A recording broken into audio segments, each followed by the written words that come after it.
I'm happy to have everyone come and hang out with me for the day. It's always nice at QVC because there's just so many people. You think it's just one guest and one host going on air, but there's 30 people behind the scenes and another 30 people in this corner. So I hope everybody got to see a little bit about how it all happens and takes place. Even today, it's just so helpful when you can wake up and say, you know what, at least someone's going to do my hair and do my makeup. All I have to do is pick out a dress and get out the door and then get home afterwards. So it's so nice to have a hair and makeup team at work. We all get to know each other really well. I have a whole group of people that I love working with, and I get to learn a little bit about their family, and they have probably heard me say the names Bree and Steve 100 million times.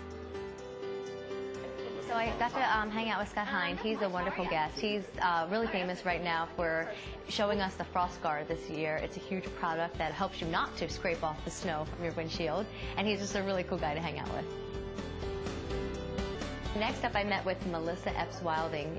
She brought in this really cute gift for kids, and it sang the song If You're Happy and You Know It. It was really a cute item to be able to present. Right before I went on air, I was getting ready to co-host with Mary Beth. She was presenting with Lori Greiner, but since Mary Beth wasn't there yet and the show hadn't quite started, I got to hang out with her and get caught up since we hadn't seen each other in a while. That's her sleeping in the car yesterday. I got to show her some pictures of Bree. She asked to see some photos. And of course, like any new mom, the phone was right with me, and I was happy to show her all of the latest and greatest of Bree. The same picture, because we just snap. Oh my God, she looks just like you. You know, everyone says she looks like my husband. I tend to be a neat and tidy person, so cleanup time doesn't take too long. But it's just, you know, taking off the outfit that I wore on air sometimes, if it was a fancy dress, or putting away my makeup, putting on comfy shoes, and then gathering all my belongings and heading out the door, home to greet the family.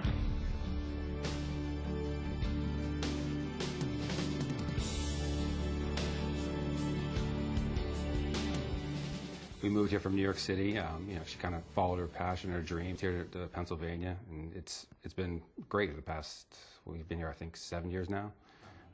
It's been great. Steve's awesome. I love him. I'm very lucky that he's in my life, and he has been for 11 years. You know, her personality on air is very much her. She's still, you know, very bubbly, very nice. I mean, she's not acting by any means. It's definitely truly her.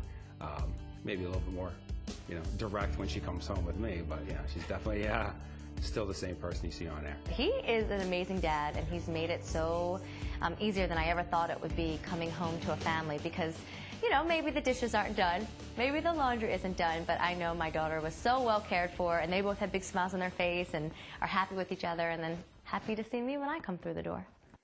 Hi, You know, overwhelming, but amazing. You know, we're obviously being a new dad. She's great, though. I'm truly blessed that, you know, we've had her, and, you know, I can see her growing up and starting to develop a personality. She's crawling around like crazy. She's starting to stand. So I'm sure she'll be walking at any moment, getting into everything. It's just great to come home to after work. It's just, you know, you could have a bad day, and as soon as you see her, you forget about everything. Cute, cute, cute. Life-changing. I mean, where do I begin with her? She's everything I ever dreamed of. I mean, she's healthy, she's beautiful, you make me cry. I mean, she's just everything I ever dreamed of. It's overwhelming sometimes, but she makes it all worth it. I mean, just going to get her out of her crib when she wakes up and you are who she wants to see. There's never been a feeling like it. You just feel so loved when she looks at you, and she's so fun to be with, and she makes everything worth it. Challenging, getting up in the middle of the night sometimes when, you know, you just got to bed. But as soon as you grab her, it's overwhelming. You know, just sort of seeing her smile, it makes any bad day when you come home from work amazing. For quite a while, it was just Amy and I, and now with the addition of Bree, it's been awesome, more than I could ever dream of.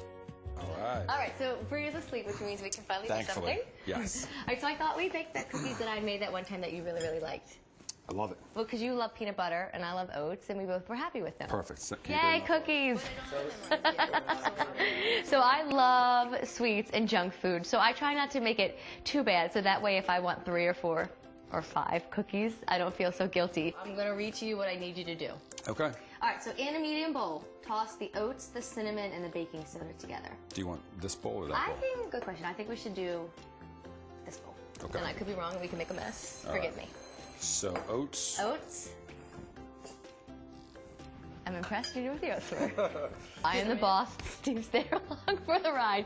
Don't tell him I said that. But he's my sous chef. You know, he's really good. Like, if I give him a to-do list, he will follow it. But if he wakes up and has to think of what to do on his own, then things don't get done that day. But he really is my right-hand guy. I think that just is how we click.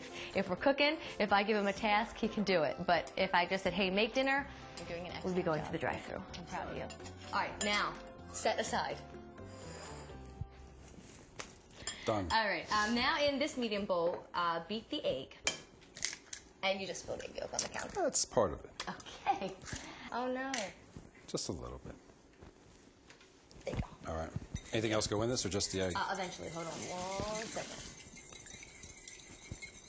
Thank you. You got it. You're doing an excellent job. We're both very sarcastic with each other. He knows that he's happy to help because then he gets to eat, and I get to do it without a little, you know, without stress and without freaking out, and then we're all happy together at the end of the day. Very good at directions. You are. So that's actually a gluten-free recipe that I made. I try not to tell everyone that because I think sometimes then they don't want to taste it simply because I said the words gluten-free. But it's, I won't say healthy, but healthier recipe. And Steve is mad about peanut butter. All right, I think that's good, bud. Okay. Actually, may I? Yeah, I'm of course. sorry. I'm such my mother right now.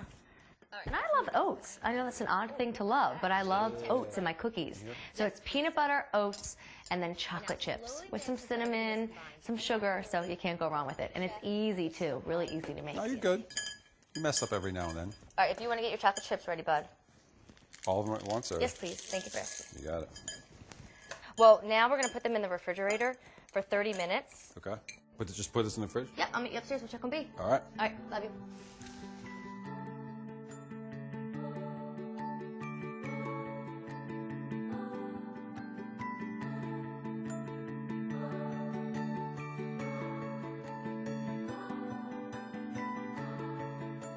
Glad you're still sleeping. Me too. So now we have time to put these in the oven. Will you just get your Yeah, dough that you made from the fridge, absolutely. please? So just take like little bits off. Okay. But I found that last time I made more balls and they didn't heat down thin enough, so kind of flatten them a little bit. Don't make Okay. them like a little dough ball. There you go. Perfect, like that? That's large and maybe not as flat as one would like. So we'll just fix that a little bit. Yes, master. I mean, chef. Sorry. Is this good? Should we sing some Christmas songs while we do this? Is that good? Yes, Like that's, yeah, you're just making them bigger, but that's fine. Okay, and that is how you make peanut butter, oat, chocolate chip cookies. They might not look good, but they taste good. All right, I'm gonna go put them in the oven. You know, sometimes, especially as a working mom, you know, life can be hectic and life can be busy, but I think that, you know, if I didn't get out of the house and go to work, I would never remember what I'm coming home to. So it's just nice to have a busy day and a busy holiday, but then at the end to look back and say, you know what, that was a memory that I will always have. Oh, they look good. Here, you take her and I'll come back and get them. All right, go over to the counter. Mommy will bring you guys cookies. They look yummy, right? And I can tell which ones Mommy made and which ones Daddy made. Yeah. Yummy. Yummy, yummy, yummy, yummy, yummy, yummy. Buddy, don't put that whole thing in your mouth. Oh, well. It's like I'm feeding my child. Oh, it's good. I know, right? Really good. They'll Too bad be you didn't have any yummy. yet. So these will be our Christmas tradition cookies, and maybe even next year you can have some. I've always enjoyed the holidays. I think it's just a magical time of the year, but for me, it really always has been about family. And it's always that time at the end of the year where you look back and, you know, did you do what you wanted this year? Did you get to accomplish what you wanted? And what can you look forward to next year? And I think this year more than any, it's just that look back and going, we're just together and we're happy and everyone gets to enjoy this wonderful Christmas as a family. So I'm just really, really blessed and really, really thankful.